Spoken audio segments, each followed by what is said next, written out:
ನೇಗಿಲ ಹಿಡಿದ ಹೊಲದನ್ನು ಹಾಡುತ್ತ ಉಳುವ ಯೋಗಿಯ ನೋಡಲ್ಲಿ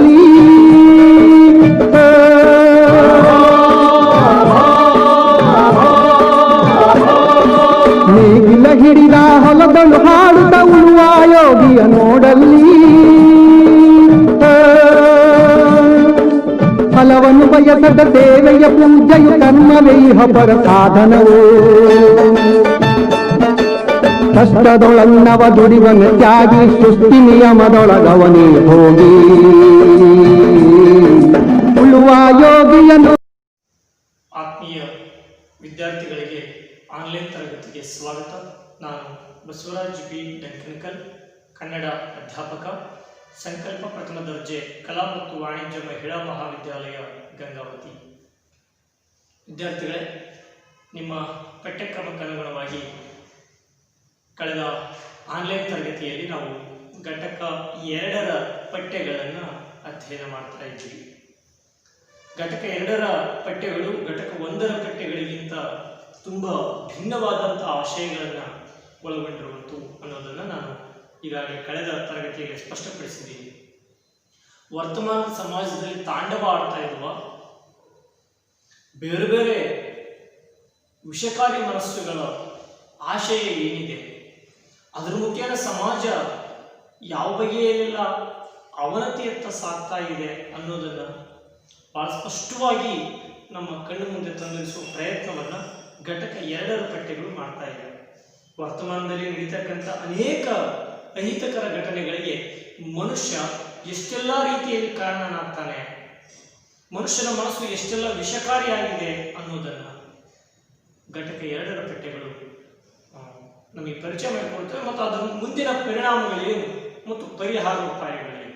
ತುಂಬ ಮುಖ್ಯವಾಗಿ ನಾವಿಲ್ಲಿ ಗಮನಿಸಬೇಕಾಗಿರೋದು ಏನು ಅಂತಂದರೆ, ಪಠ್ಯವನ್ನು ನಾವು ಕೇವಲ ಈಗ ಆಗ್ತಾ ಇರೋ ಸಮಸ್ಯೆಗಳನ್ನು ತಿಳ್ಕೊಳ್ಳೋದಕ್ಕಾಗಿ ಓದ್ತಾ ಇಲ್ಲ, ಬದಲಾಗಿ ಆ ಸಮಸ್ಯೆಗಳಿಗೆ ಇರಬಹುದಾದಂಥ ಕಾರಣಗಳು, ಪರಿಣಾಮಗಳು, ಮುಂದೆ ಆಗಬಹುದಾದಂಥ ಪರಿಣಾಮಗಳು ಮತ್ತು ಮುಂದೆ ಆ ರೀತಿಯಲ್ಲಿ ಸಮಾಜವನ್ನು ಕೂಪಕ್ಕೆ ತಳ್ಳುವ ಬದಲಾಗಿ ಒಂದು ಸುವ್ಯವಸ್ಥಿತವಾಗಿರುವಂಥ ಸಮಾಜವನ್ನು ಕಟ್ಟೋದಕ್ಕೆ ವರ್ತಮಾನದ ಯುವ ಸಮುದಾಯ ಅಂದರೆ ನಿಮ್ಮೆಲ್ಲರಿಗೆ ಇರುವ ಪರಿಹಾರೋಪಾಯಗಳೇನು ಅನ್ನೋದನ್ನು ಈ ಘಟಕ 2ರ ಪಠ್ಯಗಳು ಬಹಳ ಸ್ಪಷ್ಟವಾಗಿ ನಿರೂಪಿಸ್ತವೆ. ಮತ್ತು ಆ ದಿಸೆಯಲ್ಲಿ ನಾವೀಗಾಗಲೇ ಕವಿ ಕುವೆಂಪುರವರ ವೀರನ ಕನಿಕರ ಪದ್ಯವನ್ನು ಓದ್ಕೊಂಡಿದ್ವಿ.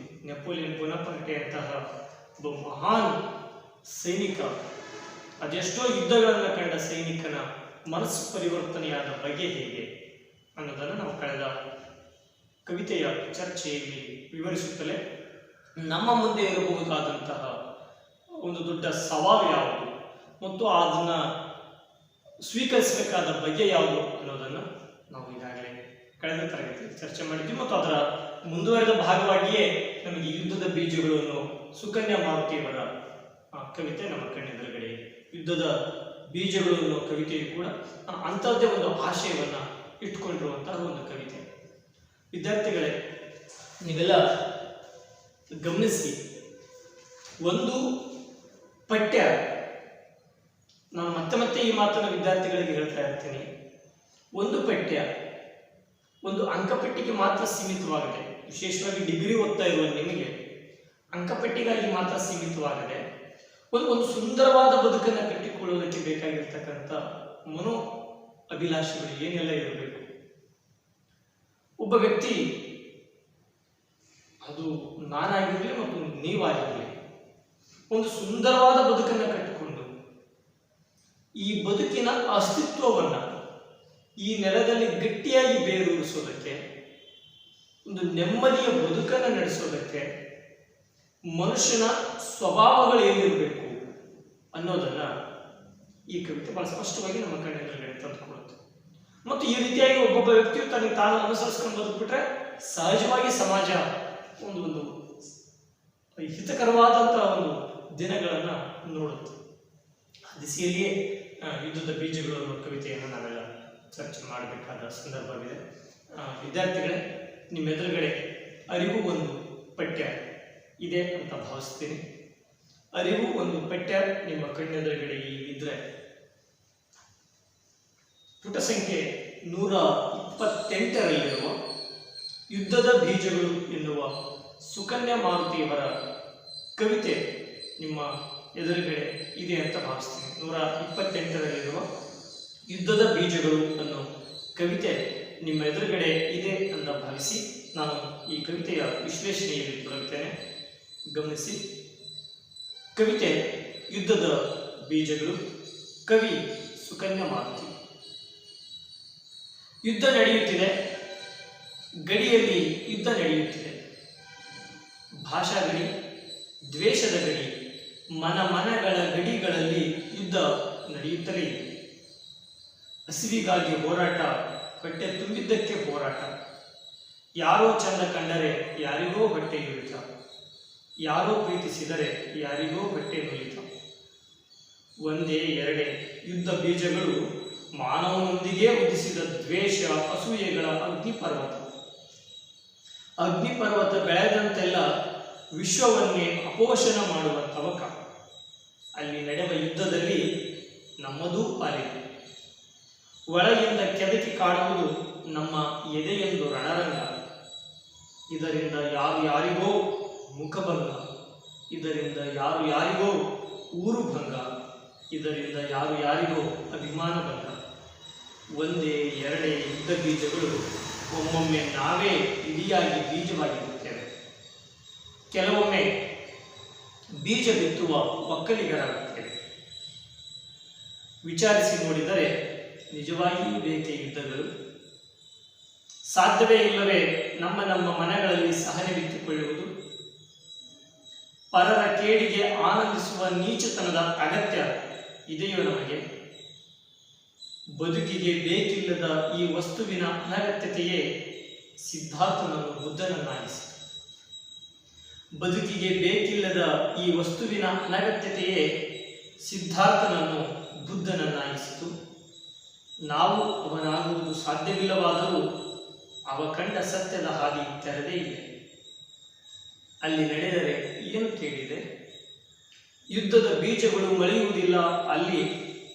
ಅವ ತೋರಿದ ದಾರಿಯಲ್ಲಿ ಗುಡಿಗಳಿಗೆ ಅರ್ಥ ಉಳಿಯುವುದಿಲ್ಲ ಅವ ತೋರಿದ ಬೆಳಕಿನಲ್ಲಿ. ಹೀಗೆ ಕವಿತೆ ಯುದ್ಧದ ಬೀಜಗಳು ಅನ್ನೋ ಒಂದು ಶೀರ್ಷಿಕೆಯ ಮುಖೇನ ಸಮಾಜದಲ್ಲಿರುವ ಪ್ರತಿಯೊಬ್ಬ ವ್ಯಕ್ತಿಗೂ ಕೂಡ ಚಾಟಿ ಎಟಗಿಸ್ತಾರೆ. ಯುದ್ಧ ಅಂದರೆ ಯಾವ ಯುದ್ಧ, ಬೀಜ ಅಂದರೆ ಯಾರು, ಯಾವುದನ್ನು ಬಿತ್ತಾ ಇದ್ದಾರೆ, ಅದ್ರ ಮುಖೇನ ನಡೀತಕ್ಕಂಥ ಯುದ್ಧ ಯಾವುದು ಅನ್ನೋ ಸ್ಪಷ್ಟ ಪರಿಕಲ್ಪನೆಯನ್ನು ಬಹುಶಃ ಈ ಕವಿತೆ ನಮಗೆ ಚಾಟಿ ಏಟು ಬೀಸುವ ರೂಪದಲ್ಲಿ ರಚನೆಯಾಗಿದೆ ಅಂದರೆ ತಪ್ಪಾಗಲಿಕ್ಕಿಲ್ಲ. ಆ ದಿಸೆಯಲ್ಲಿ ಈ ಕವಿತೆಯನ್ನು ನಾವು ವಿಶ್ಲೇಷಣೆ ಮಾಡಬೇಕಾದಂತಹ ಅಗತ್ಯ ಇದೆ. ವಿದ್ಯಾರ್ಥಿಗಳೇ ಗಮನಿಸಿ, ಇಲ್ಲಿ ಯುದ್ಧ ಅಂತಂದರೆ ಯಾವ ಯುದ್ಧ? ನಾವೆಲ್ಲ ಇವತ್ತಿಗೂ ಕೂಡ ನೋಡ್ತಾ ಇರುವಂತಹ ಭಾರತ ಮತ್ತು ಚೀನಾಗಳ ನಡುವಿನ ಗಡಿ ದ್ವೇಷವೇ, ಅಥವಾ ಭಾರತ ಮತ್ತು ಪಾಕಿಸ್ತಾನದ ನಡುವೆ ನಡೀತಕ್ಕಂಥ ಗಡಿ ದ್ವೇಷದ ಯುದ್ಧಗಳೇ, ಅಥವಾ ಒಂದು ಶೀತಲ ಸಮರ ಬೇರೆ ಬೇರೆ ದೇಶಗಳ ನಡುವೆ ಇವತ್ತಿಗೂ ನಿರಂತರವಾಗಿ ನಡೀತಕ್ಕಂಥ ಶೀತಲ ಸಮರವೇ?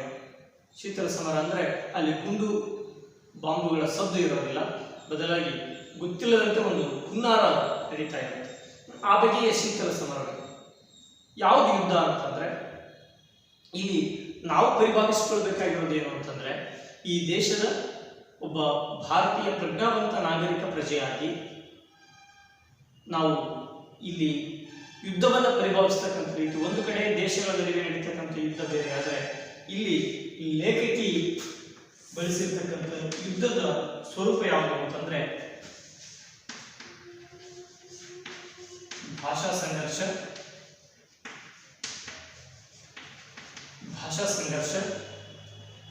ವರ್ಗ ಸಂಘರ್ಷ, ಭಾಷಾ ಸಂಘರ್ಷ, ವರ್ಗ ಸಂಘರ್ಷ, ಜಾತಿವಾದ, ಧರ್ಮ ಸಂಘರ್ಷ, ಜಾತಿ ಅಥವಾ ಧರ್ಮ ಸಂಘರ್ಷ ಮತ್ತು ಲಿಂಗ ಸಂಘರ್ಷ. ಗಮನಿಸಿ, ನಿಜಕ್ಕೂ ಆ ಗಡಿಗಳಲ್ಲಿ ನಡೀತಕ್ಕಂಥ, ಗಡಿಗಳಲ್ಲಿ ಸೈನಿಕರ ನಡುವೆ ನಡೀತಕ್ಕಂಥ ಆ ಯುದ್ಧಗಳಿಗಿಂತ ಈ ದೇಶದ ಗಡಿಯೊಳಗಡೆ ನಡೀತಕ್ಕಂಥ ಈ ಯುದ್ಧಗಳು ತುಂಬಾ ಅಪಾಯಕಾರಿಯಾಗಿ ಬೆಳೆದಿರುತ್ತವೆ. ಇದರಿಂದಲೇ ಇಡೀ ಸಮಾಜ ಇವತ್ತು ಅಹಿತಕರ ಸಂದರ್ಭಗಳನ್ನು ಎದುರಿಸುವಂತ ಸ್ಥಿತಿ ಎದುರಾಗಿರುವಂಥದ್ದು. ಯಾಕೆ ಒಬ್ಬ ಮನುಷ್ಯ ಒಂದು ನೆಮ್ಮದಿಯ ಬದುಕನ್ನು ಕಟ್ಕೊಳ್ಬೇಕಾಗಿರುವಂತಹ ಸಂದರ್ಭದಲ್ಲಿ ಇಷ್ಟೆಲ್ಲ ಅಂಶಗಳು ಆತನಲ್ಲಿ ವಿಷವಾಗಿ ಪರಿಣಮಿಸ್ತಾ ಇದೆ ಅಂತಂದ್ರೆ ಬಹುಶಃ ಆತನ ವಿಚಾರಧಾರೆಗಳಲ್ಲಿ ಆತ ತಪ್ಪು ಮಾಡ್ತಾ ಇರ್ತಾನೆ. ಒಬ್ಬ ಮನುಷ್ಯ ತನ್ನ ಬದುಕನ್ನು ಕಟ್ಟಿಕೊಳ್ಳುವುದನ್ನು ಬಿಟ್ಟು ತಾನು ಏನು, ತನ್ನ ಸ್ಥಿತಿ ಯಾವುದು, ತನ್ನ ಮುಂದಿನ ಭವಿಷ್ಯ ಏನು ಅನ್ನೋದನ್ನು ಮರೆತು ಯಾವಾಗ ಅವನು ಇನ್ನೊಬ್ಬರ ಬದುಕನ್ನು ನೋಡಿ ಅನುಕರಣೆ ಮಾಡೋದನ್ನ ಕಲಿತಾನೆ, ಇನ್ನೊಬ್ಬರ ಸ್ವಹಿತಾಸಕ್ತಿಗಳಿಗೆ ತನ್ನತನವನ್ನು ಮರೆತು ಅವರ ತಾಳಕ್ಕೆ ತಕ್ಕಂತೆ ಕುಣಿತಾನ, ಅವಾಗಲೇ ಇವೆಲ್ಲವುಗಳು ವಿಷಕಾರಿಯಾಗಿ ಪರಿಣಮಿಸ್ತವೆ. ಅಂದ್ರೆ ಯಾವುದೋ ಒಬ್ಬ ವ್ಯಕ್ತಿಗೆ ಇರಬಹುದಾದಂಥ ಒಂದು ಸಣ್ಣ ಸ್ವಾರ್ಥ ಹಿತಾಸಕ್ತಿ ಅವನಲ್ಲಿರುವ ಹಣಬಲ ಮತ್ತು ಜಾತಿ ಬಲದ ಪರಿಣಾಮ ಇಡೀ ಸಮಾಜವನ್ನೇ ಅದು ಅಲ್ಲೋಲ ಕಲ್ಲೋಲ ಮಾಡುತ್ತೆ ಅನ್ನೋ ದಿಸೆಯಲ್ಲಿ ಈ 4 ಸ್ವರೂಪದ ಬೀಜಗಳನ್ನ, ಈ 4 ಸ್ವರೂಪದ ಯುದ್ಧಗಳನ್ನ ಇಲ್ಲಿ ಸ್ಪಷ್ಟವಾಗಿ ಕವಿ ನಿರೂಪಿಸ್ತಾರೆ. ಗಮನಿಸಿ, ಈ ಯುದ್ಧ ಅಂತಂದ್ರೆ ನಾವು ತಿಳಿದುಕೊಂಡಿರುವ ಒಂದು ಬಗೆಯ ಯುದ್ಧ ಒಂದು ಕಡೆ ಇದ್ದರೆ, ಕವಿತೆ ವಿಶ್ಲೇಷಣೆ ಮಾಡುವಂತಹ ಯುದ್ಧಗಳು ಈ ಸ್ವರೂಪದಲ್ಲಿ ಇರುವಂಥವು. ಆಮೇಲೆ ಬೀಜಗಳು ಅಂದ್ರೆ ಯಾವ ಬೀಜಗಳು? ನಾವು ಹೊಲದಲ್ಲಿ ಹುಟ್ಟುವ ಬೀಜಗಳು. ಇಲ್ಲಿ ಬೀಜ ಅಂತಂದ್ರೆ ನಾವೇ ಬೀಜಗಳು. ಯುದ್ಧ ನಡೀತಾ ಇರೋದೇ ನಮ್ಮಿಂದ, ಎಲ್ಲ ಯುದ್ಧಗಳು ನಡೀತಾ ಇರುವಂಥದ್ದು ನಮ್ಮಿಂದ. ನಾವೇ ಬೀಜಗಳು, ನಮ್ಮಿಂದಲೇ ಈ ಯುದ್ಧಗಳು ನಡೀತಕ್ಕಂಥದ್ದು. ಮತ್ತು ಈ ಬೀಜದ ಒಳಗಡೆ ಇರಬಹುದಾದಂಥ ವಿಷಕಾರಿ ಅಂಶಗಳು ಯಾವುದು ಅನ್ನೋದನ್ನು ಕೂಡ ಕವಿತೆ ಎಕ್ಸ್ಪ್ಲೇನ್ ಮಾಡ್ಕೊಂತಾರೆ. ಗಮನಿಸಿ, ಯುದ್ಧ ನಡೆಯುತ್ತಿದೆ, ಗಡಿಯಲ್ಲಿ ಯುದ್ಧ ನಡೆಯುತ್ತಿದೆ.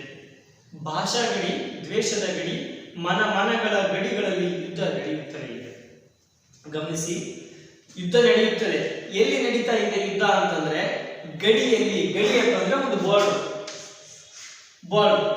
ಯಾವ ಬಾರ್ಡರ್ನಲ್ಲಿ? ಇಂಡಿಯಾ ಬಾರ್ಡರ್, ಕರ್ನಾಟಕ ಬಾರ್ಡರ್, ಇಂಡಿಯಾದ ಕರ್ನಾಟಕ ಗೊತ್ತಿಲ್ಲ. ಆದರೆ ಯುದ್ಧ ಮಾತ್ರ ಡೆಫಿನೆಟ್ಲಿ ಒಂದು ಗಡಿಯಲ್ಲಿ ನಡೆಯುತ್ತೆ. ಇದನ್ನ ನೀವು ಸ್ಪಷ್ಟವಾಗಿ ತಿಳ್ಕೊಳ್ಳಿ. ಯುದ್ಧ ಡೆಫಿನೆಟ್ಲಿ ಒಂದು ಬಾರ್ಡರ್ ಅಲ್ಲಿ ನಡೆಯುವುದು, ಓಕೆ. ಆದರೆ ಯಾವ ಬಾರ್ಡರ್ನಲ್ಲಿ ಇದೀವಿ ನಾವು ಈಗ? ದೇಶದ ಅಂದ್ರೆ ಭಾರತ ದೇಶದ ಬಾರ್ಡರ್ನಲ್ಲಿ ಇದೀವಿ, ಕರ್ನಾಟಕದ ಬಾರ್ಡರ್ನಲ್ಲಿ ಇದೀವಿ? ನೋ. ಯಾವ ಬಾರ್ಡರ್ನ ಯಾವ ಹೇಳ್ತಾ ಇದ್ದಾರೆ ಅಂದ್ರೆ ಭಾಷಾ ಗಡಿ, ದ್ವೇಷದ ಗಡಿ, ಮನಗಳ ಗಡಿಗಳಲ್ಲಿ. ಯಾವುದರ ಗಡಿ ಅಂದ್ರೆ ಇದು ಮನಸ್ಸು. ನಮ್ಮ ಮನಸ್ಸು ಒಂದು ಬಾರ್ಡರ್ ದಾಟಿ ಹೋದಾಗ ಮಾತ್ರ ಈ ಎಲ್ಲ ಭಾವನೆಗಳು ವಿಷವಾಗಿ ನಮ್ಮೊಳಗಡೆ ಒಂದು ಬೀಜ ತಯಾರಿಯಾಗುತ್ತೆ. ಒಂದು ಮನಸ್ಸಿನ ಗಡಿ ಅನ್ನೋದನ್ನ ದಾಟಿ ಒಂದು ವಿಷವಾಗಿ ಒಂದು ಬೀಜ ಮನುಷ್ಯ ಮನಸ್ಸಿನಲ್ಲಿ ತಯಾರಿಯಾಗುತ್ತೆ. ಯಾಕೆ ಈ ಮಾತನ್ನ ಸ್ಪಷ್ಟವಾಗಿ ಹೇಳ್ತಾರೆ ಸರ್? ಆಗಿದ್ರೆ ಒಂದು ಭಾಷೆಯ ಮೇಲೆ ಅಭಿಮಾನ ಇಟ್ಟುಕೊಳ್ಳುವುದು ತಪ್ಪೇ? ನಾವು ತಪ್ಪು ಅಂತ ಹೇಳಿದ್ರೆ ಅದು ಪ್ರಮಾದವಾಗುತ್ತೆ. ಒಂದು ಭಾಷೆ, ಆ ಭಾಷೆಯ ಬಗ್ಗೆ ನನಗಿರಬೇಕಾದ ಒಲವು, ನನಗಿರಬೇಕಾದ ಅಭಿಮಾನ ಈ ಗಡಿಯಲ್ಲಿ ಇರಬೇಕು. ಒಂದು ಗಡಿಯಲ್ಲಿ ಇರಬೇಕು. ಯಾವಾಗ ನನ್ನ ಭಾಷೆಯೇ ಜಗತ್ತಿನ ಸರ್ವಶ್ರೇಷ್ಠ ಭಾಷೆ ಅನ್ನೋ ಭಾವನೆಗೆ ತೆರಳುತ್ತೀವಿ ನಾವು. ಒಬ್ಬ ಕನ್ನಡಿಗನಾಗಿ ನನಗೆ ಹೆಮ್ಮೆ ಇದೆ, ನನಗೆ ಕನ್ನಡ ಜಗತ್ತಿನ ಸರ್ವಶ್ರೇಷ್ಠ ಭಾಷೆಗಳಲ್ಲಿ ಒಂದು, ಇದು ಅಭಿಮಾನ. ಅರ್ಥ ಆಗ್ತದೆ ಅಂತ ಭಾವಿಸ್ತೀನಿ. ಒಬ್ಬ ಕನ್ನಡಿಗನಾಗಿ ನನ್ನಲ್ಲಿ ಒಂದು ಭಾವನೆ ಇದೆ, ಕನ್ನಡ ಭಾಷೆ ಜಗತ್ತಿನ ಸರ್ವಶ್ರೇಷ್ಠ ಭಾಷೆಗಳಲ್ಲಿ ನನ್ನದು ಒಂದು. ಇದು ಅಭಿಮಾನ. ಇದು ನನ್ನ ಮನಸ್ಸಿಗೆ ನಾನು ಹಾಕಿಕೊಂಡಿರುವಂತ ಗಡಿ. ನನ್ನ ಪಕ್ಕದಲ್ಲಿರೋನೊಬ್ಬರು ಹೇಳ್ತಾನೆ, ನನ್ನದು ಕನ್ನಡ ಭಾಷೆ, ಒಬ್ಬ ಕನ್ನಡಿಗನಾಗಿ ನನಗೆ ಹೆಮ್ಮೆ ಇದೆ, ಜಗತ್ತಿನ ಸರ್ವಶ್ರೇಷ್ಠ ಭಾಷೆಗಳಲ್ಲೇ ಕನ್ನಡವೇ ಪ್ರತಿಮ, ಕನ್ನಡ ಮಾತ್ರ ಜಗತ್ತಿನ ಸರ್ವಶ್ರೇಷ್ಠ ಭಾಷೆ. ಇದು ಆತ ಗಡಿಯನ್ನು ದಾಟಿ ಹೋಗಿದ್ದಾನೆ ಅನ್ನೋದನ್ನು ಸೂಚಿಸುತ್ತೆ. ಯಾವಾಗ ಆತ ಗಡಿಯನ್ನು ದಾಟಿ ಹೋಗ್ತಾನೋ ಆತನ ಪಕ್ಕದಲ್ಲಿ ಮತ್ತೊಬ್ಬ ಇರ್ತಾನೆ, ಅವನು ಕನ್ನಡಿಗನಾಗಿರಲ್ಲ, ತೆಲುಗುದವನು, ತಮಿಳುನವನು, ಇನ್ಯಾವನೋ ಆಗಿರ್ತಾನೆ. ಆಗ ಆತನಿಗೆ ಅನಿಸುತ್ತೆ ನನ್ನದೂ ಕೂಡ ತೆಲುಗು ಕೂಡ ಜಗತ್ತಿನ ಸರ್ವಶ್ರೇಷ್ಠ ಭಾಷೆಗಳಲ್ಲಿ ಒಂದು. ಆಗ ಅವರಿಬ್ಬರ ನಡುವೆ ವಿಷಯ ಬೆಳೆಯುತ್ತೆ. ನಾನಿದ್ದೀನಿ,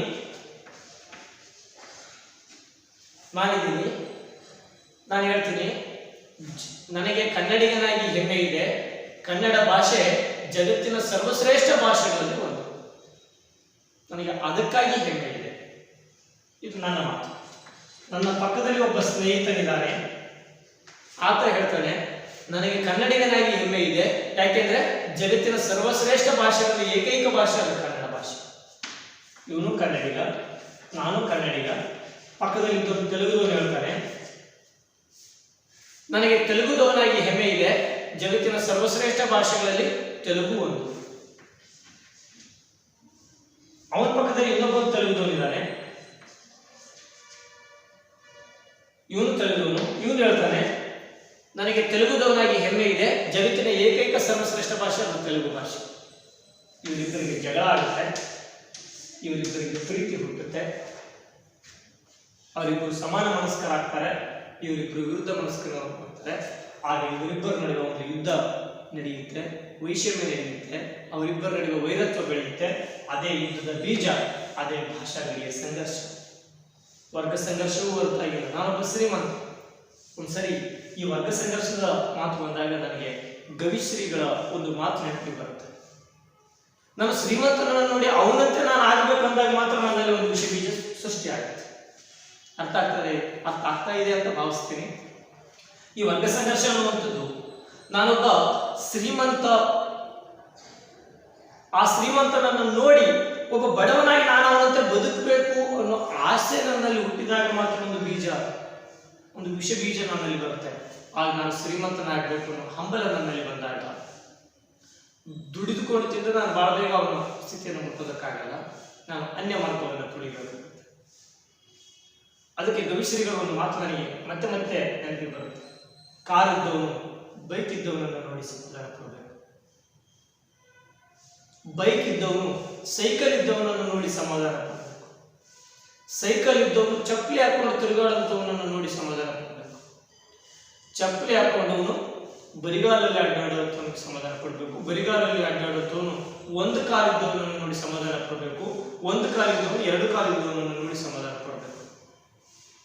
ಹಂಗಂತೇಳಿ ಮುಂದಿನ ಭವಿಷ್ಯವನ್ನ ಉಜ್ವಲಗೊಳಿಸಿಕೊಳ್ಳೋದಕ್ಕೆ ನಾವೆಲ್ಲ ಕನಸುಗಳನ್ನ ಕಾಣದೆ ಅವೆಲ್ಲವುಗಳನ್ನು ಮುಚ್ಚಿಕೊಂಡು ಇದ್ದಷ್ಟರಲ್ಲಿ ಸಮಾಧಾನ ಪಡಬೇಕು ಅನ್ನೋ ಉದ್ದೇಶ ಆ ಮಾತಿಂದಲ್ಲ.